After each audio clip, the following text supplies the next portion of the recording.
Hola, mi nombre es Andrés Núñez Leites y voy a compartir con ustedes en los siguientes minutos una entrevista a Miguel Pastorino.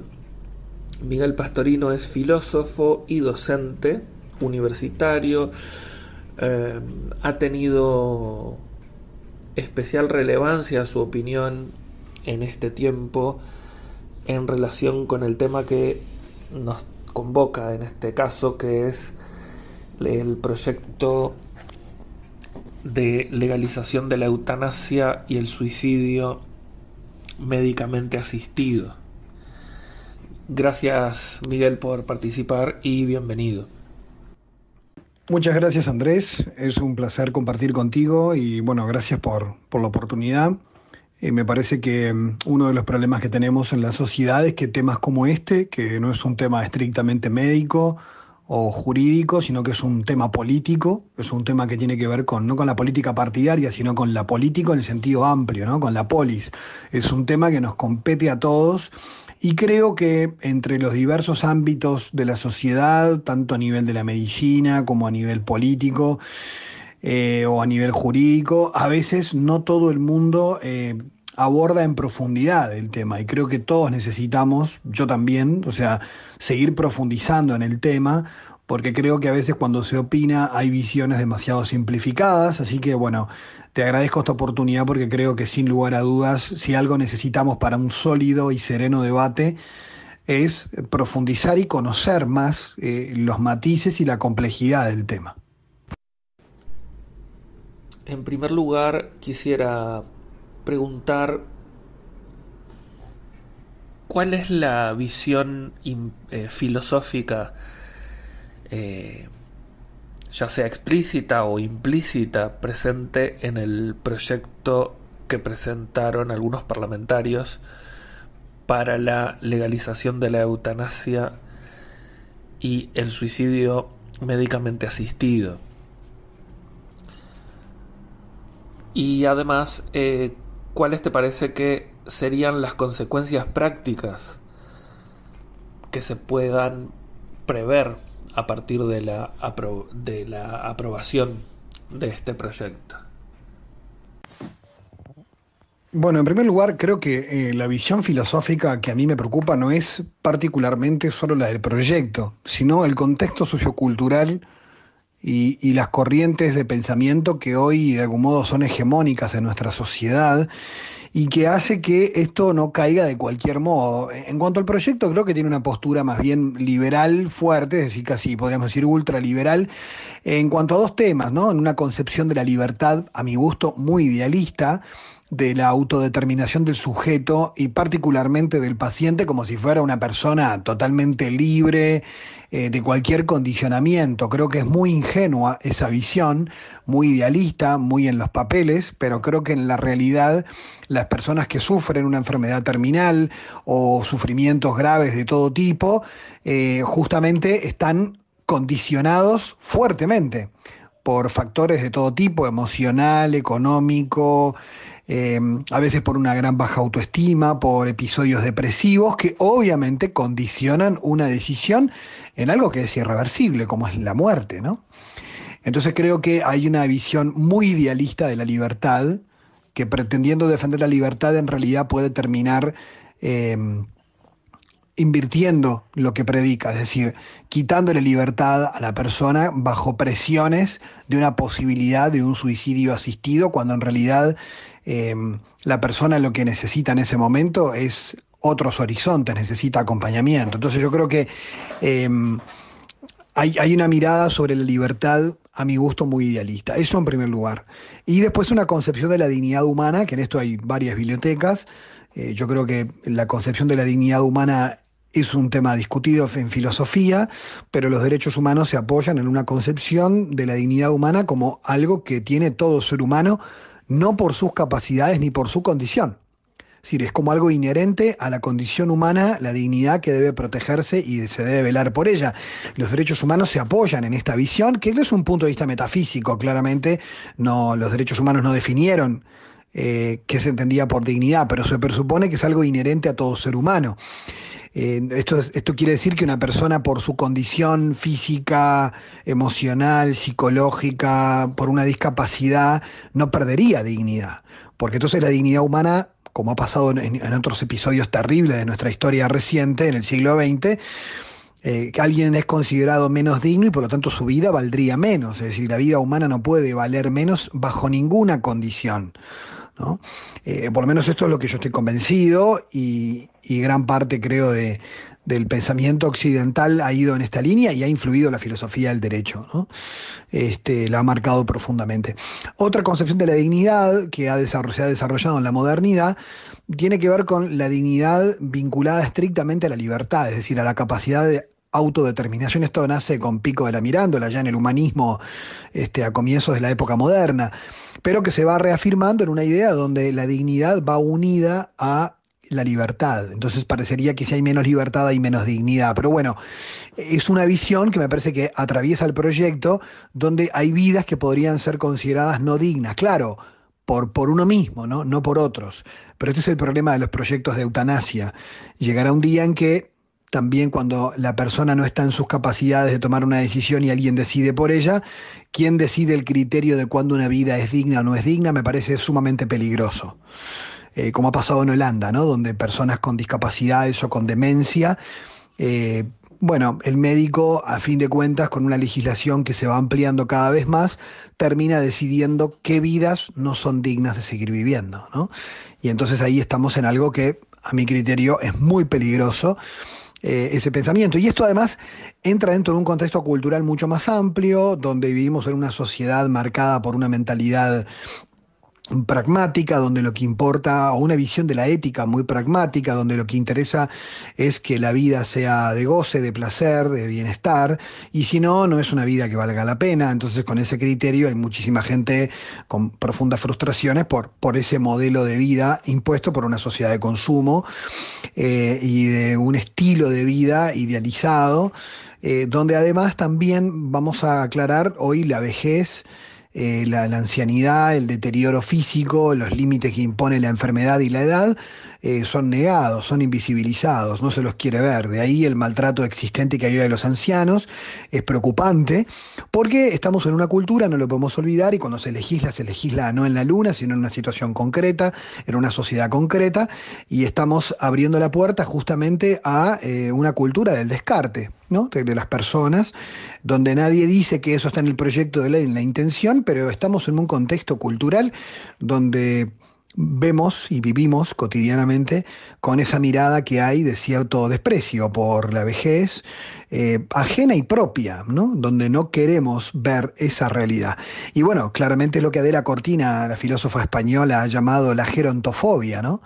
Tiene que ver con el rechazo a la ancianidad en su sentido más amplio, ¿no? Con todo lo que implica, cosa que en otro tiempo y en otras culturas el anciano era muy valorado y respetado hasta el último día de su vida, ¿no? Y a ver, vamos a aclarar un tema conceptual porque mucha gente lo confunde. Estar en contra de la eutanasia no quiere decir favorecer el ensañamiento terapéutico. O sea, nadie que esté en contra de la eutanasia hoy en el mundo quiere que se prolongue la vida artificialmente. Eso es inmoral desde todo punto de vista. O sea, nadie, en cualquier ámbito de la bioética, nadie está a favor de prolongar la vida artificialmente, produciendo más sufrimientos a la persona. Eso no es estar en contra de la eutanasia. Justamente quien está en contra de la eutanasia, que es adelantar la muerte gratuitamente, o el suicidio asistido, eh, también está en contra del ensañamiento terapéutico. La vía media, o que se ha llamado como ortotanasia o la recta muerte, en este sentido, es acompañar al que sufre, aliviando sus sufrimientos hasta el momento en que la propia enfermedad o los límites que se van imponiendo generan la muerte de forma natural, pero eso no implica que hoy se sufra, porque una cosa evidente que sucede hoy es que los cuidados paliativos, si estuvieran extendidos a todas las personas, eh, no es posible sufrir. Es decir, porque hay formas de evitar el sufrimiento, ¿no? De aliviarlo, de acompañarlo. De hecho, hay estudios a nivel mundial y en Uruguay también, que de cada 10 personas que piden morir antes, cuando reciben cuidados paliativos, son acompañados, aliviados en su dolor con analgesia, acompañados espiritual y psicológicamente, de cada 10, 9 desisten de la idea. Entonces, esto es importante porque si las personas no reciben los cuidados paliativos y abrimos la puerta a la eutanasia, el que lo pida, por ley se lo va a permitir y porque está despenalizado y bueno, y nadie se va a preocupar de ayudar a las personas a aliviar su sufrimiento porque la puerta fácil y más económica es la eliminación de la persona, ¿no? Yo no digo que esto esté en la intención del médico, como a veces se ha dicho, sino que se termina naturalizando culturalmente. Ha pasado en Holanda, en Bélgica y en el estado de Oregon. Te cuento un caso. En el año 2008, un paciente oncológico recibe de su seguro de salud una carta diciéndole que no pueden costearle la quimioterapia que él necesita y como no le pueden costear la quimioterapia, le dicen que el seguro sí le puede cubrir en caso de que lo requiera un suicidio asistido. O sea, tu seguro de salud te dice, mirá que no te puedo cubrir la quimioterapia, pero si querés te podemos ayudar a morir pronto, ¿no? O sea, parece de una película de terror, pero bueno, pero sucede. ¿Por qué? Porque culturalmente se ha instalado en ese ámbito. De hecho, el proyecto que está en Uruguay es casi un calco en muchos aspectos no del de Holanda y el de Bélgica, sino del estado de Oregon en Estados Unidos.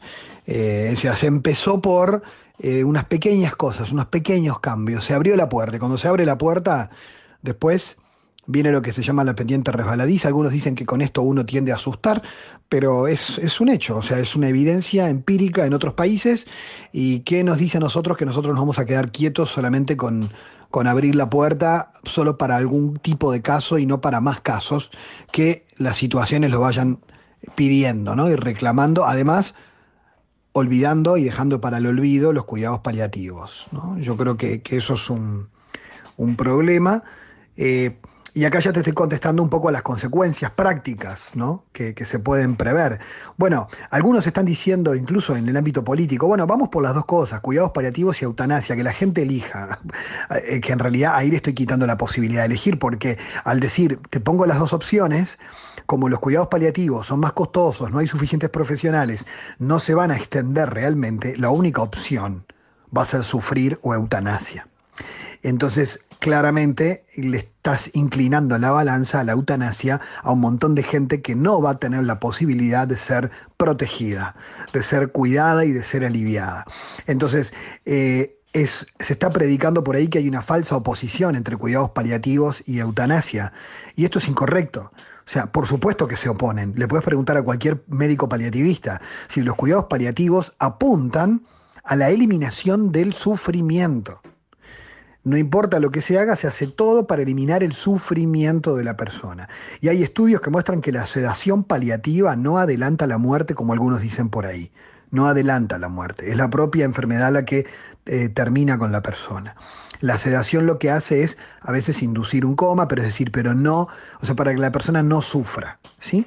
En los momentos, en las últimas horas, ¿sí? O dependiendo del tipo de analgesia. En esto yo no soy médico, pero los que saben los he leído y he consultado y te lo dicen. Los cuidados paliativos son, digamos, coherentes con la ética médica, que es cuidar al paciente y aliviar su sufrimiento, si no puedo curar su enfermedad. En cambio, la eutanasia no busca eliminar el sufrimiento, o bajo la prédica de eliminar el sufrimiento, busca eliminar al paciente. O sea, se elimina a la persona. En este sentido, son contrarios en su finalidad. Por supuesto que podrían existir juntos legalmente. Existen en varios países. Es decir, claro que pueden coexistir. En este sentido no se oponen en los hechos, pero se oponen en su finalidad. Y obviamente al médico le genera un conflicto la eutanasia. Va contra la ética médica. Porque otro problema que se ha dicho por ahí es que es una cuestión religiosa. Y en realidad que haya personas religiosas que se opongan por razones teológicas es un aspecto. Pero en realidad lo que nadie está diciendo es que la oposición primera es que va contra la ética médica. Porque le estás pidiendo al médico, a tu médico, que sea tu propio sicario. O sea, porque ¿por qué la eutanasia es un dilema ético? Porque sigue siendo un homicidio, es una forma de homicidio. Ponele el lenguaje que quieras, acto compasivo, acto humanitario, pero le estoy llamando acto humanitario a matar a otro. O sea, ese es el punto, que es que a veces con los eufemismos en el lenguaje se cambia el sentido de las palabras y parece dulcificar aquello que es un hecho obvio, y es que es matar a una persona. Es decir, con una inyección letal o de la manera que sea, pero es matarlo en un contexto médico, pero es matarlo. Lo que pasa es que la mayoría de las personas a veces imaginan situaciones donde sufrimiento extremo o eutanasia, pero en realidad hay un desconocimiento tremendo en la población en general y a veces incluso en personal médico sobre el tema de los cuidados paliativos, porque si no es su especialidad, a veces saben lo mismo que el resto de la población. O sea, esto me lo han dicho algunos. O sea, mira, yo de esto no me puse a estudiar, no es mi campo, y entonces obviamente no tiene por qué saberlo. Entonces, cuanto más los que no estamos en la medicina, imagínate, ¿no? Entonces, creo que ahí hay como varias cosas. Sintéticamente, el tema de las consecuencias, yo te diría que, bueno, que la pendiente resbaladiza que se ha dado en otros países muestra esa experiencia, de que los médicos empiezan a traspasar límites, eh, empiezan a decidir por las personas, porque de última se predica la libertad en el proyecto del paciente, pero el que termina decidiendo es el médico. O sea, es el que termina decidiendo hacerlo, ¿no? Creo que esto termina, digamos, trayendo un desprestigio de la profesión médica. Fíjate, por ejemplo, lo que ha pasado en Holanda cuando hay pacientes que se cambian de país, se van a Alemania para internarse en casas de salud, en residenciales, porque tienen desconfianza de sus médicos en Holanda, ¿no?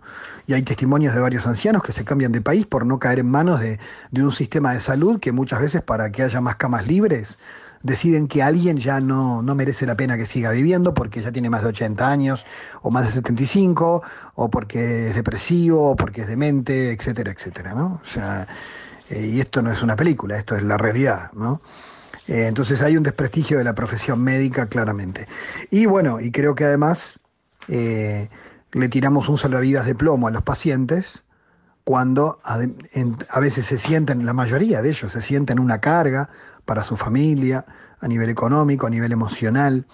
Personas con muy baja autoestima se sienten que le pesan a sus seres queridos y a veces no porque quieran morir, sino porque quieren dejar de ser una carga. Obviamente serían capaces de pedir la muerte, pero no porque quieran morir, sino porque no quieren ser una carga. Y las presiones emocionales pueden abrirle la puerta a una persona que en realidad termina siendo manipulada por la situación. Y esto claramente se ha visto en otros países y es muy triste, ¿no? O sea, yo creo que este tipo de opciones deshumaniza la medicina, deshumaniza a la sociedad en su conjunto, porque sin comparar con otros extremos que han existido en la historia de la humanidad, cuando empezamos por el descarte de algunas personas, ¿quién pone el límite de quién sí, quién no? Hay países donde ya se incluyen los niños, aunque en este proyecto no, ¿verdad? Pero bueno, creo que las consecuencias podemos verlas mirando lo que pasa en Oregon, Holanda y Bélgica. Por más que haya diferencias con Uruguay, por más que este proyecto sea parecido a los primeros de ellos, a los primeros proyectos. Bueno, obviamente, ¿quién dice que después que abras la primera, que después que despenalices algo que por algo está penalizado, porque es un homicidio, una vez que lo despenalices, hay licencia para matar? El proyecto de ley para la legalización de la eutanasia y el suicidio médicamente asistido que presentó Pepe Pasquet y otros legisladores, eh, digamos que se presenta como, o por lo menos ante la opinión pública, se intenta presentar como una solución humana piadosa, vamos a decir, al problema del sufrimiento. Sin embargo, se podría argumentar que eso no es así, que en realidad impide procesar correctamente el cierre de la vida de una persona y puede causar mucho sufrimiento también al entorno familiar y comunitario, ¿verdad? En la charla por videoconferencia que tú hiciste junto a la gente de la Sociedad de Psiquiatría del Uruguay, hablaste de Viktor Frankl, del sentido de la vida, de encontrarle un sentido a la vida, entonces, y también lo referías al momento de la muerte o a los últimos momentos de la vida de una persona, que también pueden ser una oportunidad para el crecimiento de la persona eh, digamos, personal, espiritual, para reconciliarse con algunas cosas. Quisiera, por favor, pedirte que nos explicaras un poco más cuál es tu perspectiva respecto precisamente a eso, a cuál tiene que ser la alternativa al suicidio y a la eutanasia, si los cuidados paliativos y el apoyo psicológico, el acompañamiento quizá religioso para las personas que profesan alguna religión y qué sentido puede tener para una persona vivir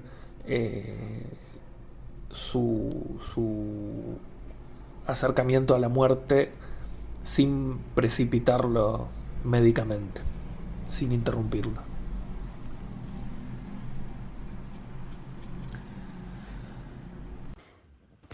Bueno, este segundo aspecto de la compasión, que a veces si te fijas en los debates sobre este tema, muchos utilizan el mismo lenguaje. O sea, todos defienden la dignidad, la compasión con el que sufre, solo que unos le llaman compasión a cuidarlo y otros a ofrecerle la posibilidad del suicidio médicamente asistido, ¿no? Bueno, creo que esto del uso del lenguaje genera problemas de comprensión también de lo que se quiere decir y lo que se quiere hacer. A ver, yo creo que hay algo a lo que puedo apelar sin meterme en complicarles con cuestiones más filosóficas de fondo, no más teóricas.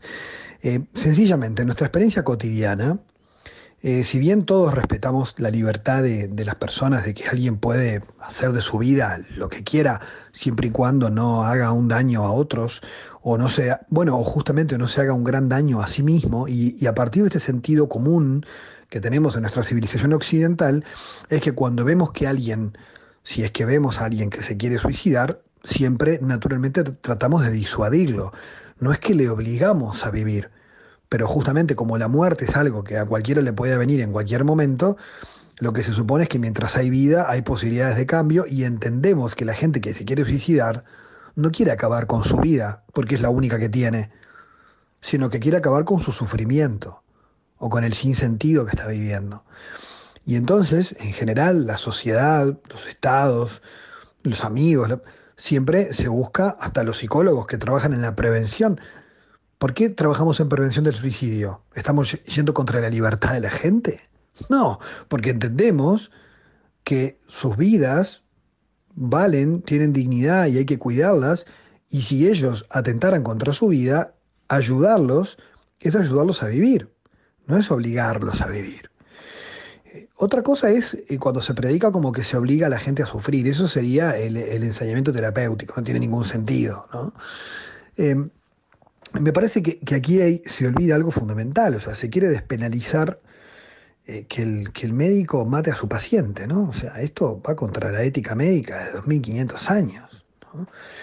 Em, entonces, creo que una de las cosas que nos olvidamos y que Víctor Frankl trabaja, yo recomiendo mucho en El hombre en busca de sentido o en su libro más filosófico que es El hombre doliente, donde ayudar a encontrar sentido es una forma de ayudar al otro a vivir, pero sobre todo a vivir cada día, cada momento de su vida de una manera digna.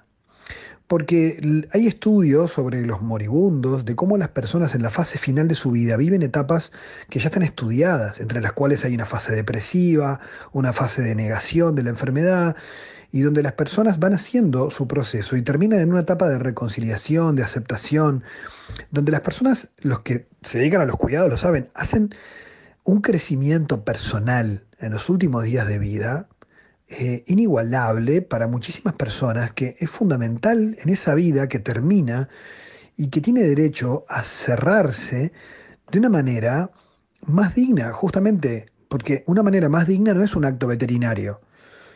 Lo que pasa es que el problema es que estamos en una sociedad que prefiere eliminar el sufrimiento a aliviarlo. Lo que pasa es que también es la negación a vivir con el límite, a aceptarlo, porque de hecho una de las cosas que Nietzsche escribió en la genealogía de la moral es que el mayor sufrimiento humano es que el sufrimiento no tenga sentido. Eh, y en esto yo creo que lo clave es justamente que muchas veces para las personas lo duro no es sufrir, sino sufrir sin sentido.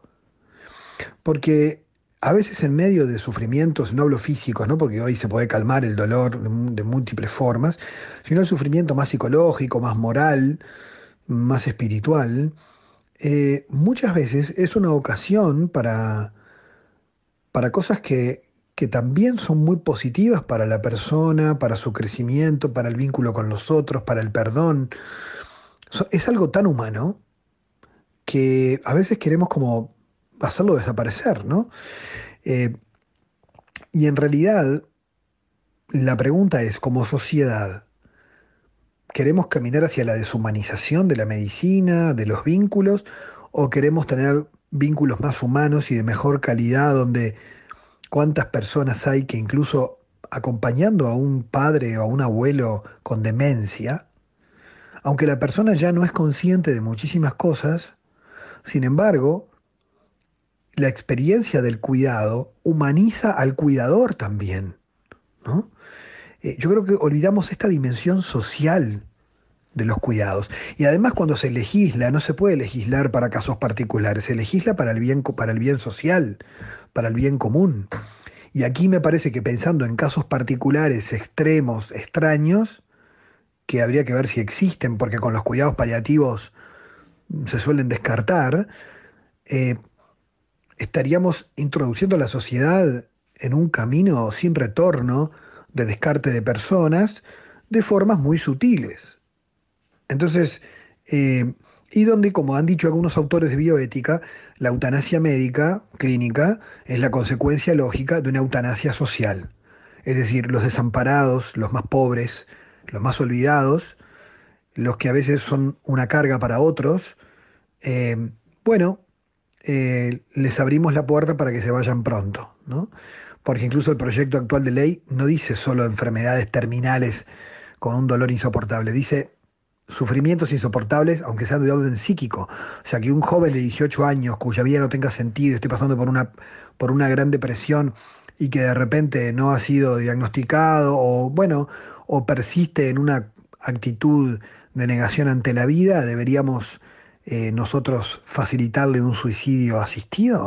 O sea, nos hacemos esas preguntas hasta el fondo. Yo creo que en realidad no tenemos, por lo menos creo yo, que no hay conciencia real y profunda de lo que se está abriendo, ¿no?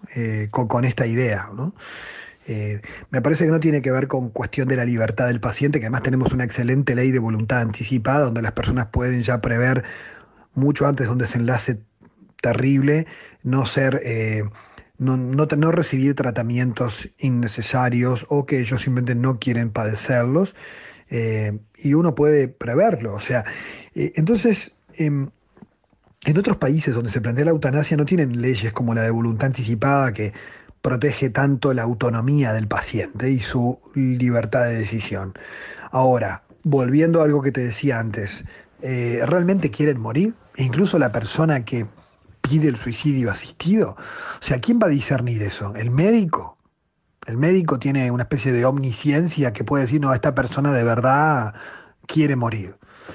Eh, Creo que ahí olvidamos lo complejo de esta solución rápida, donde ni el médico ni el legislador pueden asegurar sin margen de dudas que el enfermo desea morir y no, por ejemplo, dejar de ser una carga para su familia o simplemente porque su vida dejó de tener sentido.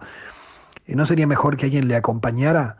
No a imponerle un sentido para vivir, sino a ayudarle a descubrir un sentido. Y la experiencia humana de los que cuidan a otros también nos muestra que a veces parece que tenemos miedo de la dependencia y los seres humanos somos seres dependientes desde que nacemos hasta que morimos. O sea, ¿cuál es el miedo de depender de otro? ¿Que otro me cuide? ¿Nos humilla acaso eso? Vivimos en una cultura que elogia la productividad a tal punto y la autosuficiencia que no nos permitimos pensar que un día nos van a cuidar como un día también nosotros hemos cuidado a otros. No humaniza esto a la familia, a los vínculos, el cuidado, el redescubrirnos vulnerables y dependientes. El problema es que si no sabemos vivir con eso, porque en la cultura contemporánea parece que se valora solo vale quien puede valerse por sí mismo, entonces empezamos bueno, justamente a deshumanizar los vínculos, los cuidados, la medicina.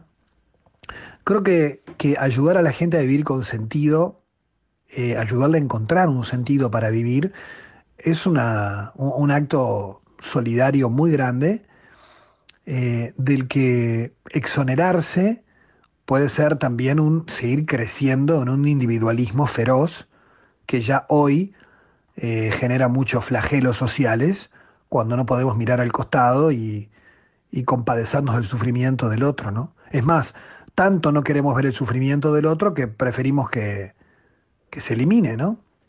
Eh, y a ver, yo no digo con esto que quienes promueven el proyecto estén queriendo que la gente muera más pronto, ¿no? Me parece que aquí no hay que atribuir intencionalidad. Me parece que a veces simplemente entra en una cuestión de sensibilidad ante el que quiere suicidarse, pero se pierde de perspectiva, digamos, fenómenos mucho más complejos, amplios, profundos y como bien tú decías, y las consecuencias que se derivan de abrir la puerta al suicidio asistido, despenalizado, ¿no? Me parece que ahí entramos por un camino sin retorno. Creo que la importancia que tiene ayudar a la gente a descubrir un sentido para vivir, que además en nuestra sociedad, con nuestro alto índice de suicidios, es hoy una urgencia política, ¿no? No sé si el tema del sentido de la vida es un tema de discusión parlamentaria, ¿no? Pero creo que debería serlo alguna vez, ¿no? Creo que se debería pensar qué podemos hacer por los uruguayos para que tengan una vida mejor, no en el sentido meramente económico, sino en que de verdad tengan ganas de vivir una vida que valga la pena, ¿no? Eh, y eso tiene que ver también con valores, con temas de educación, con los horizontes de realización humana que proponemos. Tiene que ver con cosas mucho más complejas que desbordan el tema de la eutanasia, eh, pero que me parece que la discusión de la eutanasia es la punta de un iceberg mucho más complejo que en general no se está viendo, me parece, cuando se discute esto, porque a veces se polarizan posturas extremas, como si solo fuera un tema de defender la vida o defender la libertad, y creo que es muchísimo más complejo y estaría bueno que nos tomáramos tiempo, ¿no? Y especialmente pienso en los legisladores, que estas cosas necesitan tiempo para poder comprenderlas a cabalidad, para tomar decisiones responsables, ¿no? Sobre todo cuando está en juego algo tan importante como la vida de los seres humanos, especialmente de los más vulnerables. Muy bien, muchas gracias Miguel por tu participación. Gracias a todos los que han escuchado y también invitamos a participar a través de los comentarios y la difusión de este audio tan relevante.